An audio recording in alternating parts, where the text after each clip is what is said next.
I was the son my family treated like a burden until I became the one they could never reach. Again, I grew up in a house where love was loud, but only for certain people.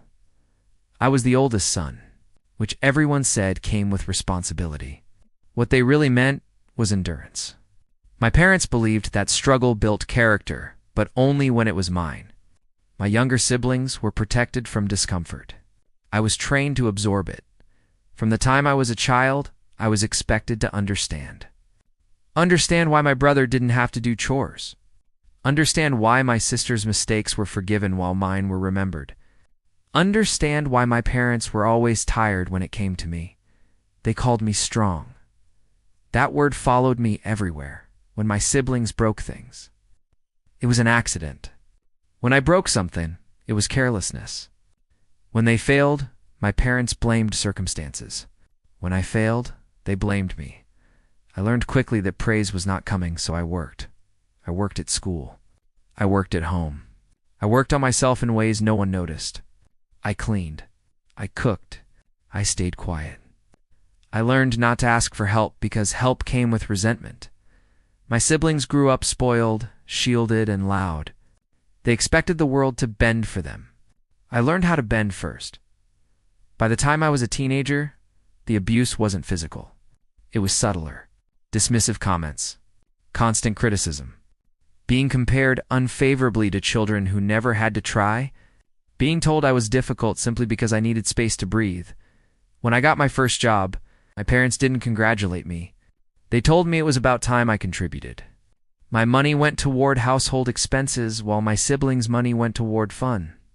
I paid for my own clothes, my own school supplies. My own future, no one noticed. What they did notice was when I stopped needing them. I studied late at night, not because I loved studying, but because it was quiet. Education became my escape. I earned scholarships. I planned a future silently. I learned how to survive without emotional support because I had never had it to begin with. When I left home, my parents didn't hug me. They told me not to forget where I came from. I didn't. I just chose not to stay there. The years that followed were brutal. I worked multiple jobs. I lived in tiny apartments. I failed more times than I can count. But every failure was mine. No one mocked me for it. No one compared me to anyone else. For the first time in my life, I felt free. Slowly, things changed. I built a career. I earned respect. I became known for my discipline, my reliability, my calm under pressure. People trusted me. They listened to me.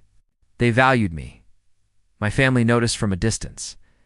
At first, it was small messages, then invitations, then pride they had never expressed before. My siblings asked for advice they would never have taken from me before. My parents spoke about me as if they'd always believed in me. They hadn't. They regretted it. I saw it in the way their voices softened, in the way they tried to rewrite the past, in the way they asked for help now that they needed it, but something had changed in me. I didn't hate them, I just didn't belong to them anymore. When they asked why I kept my distance, I told them the truth. I said I learned everything I needed without their support.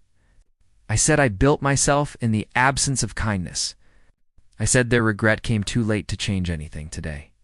I live quietly, successfully, on my own terms, and my family lives, with the knowledge that the son they broke became the man they could never reach.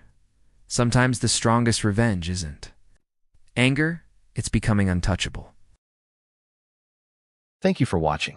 Check out my channel for more stories like this. Please subscribe, like, comment, and share. Midnight Tea Stories.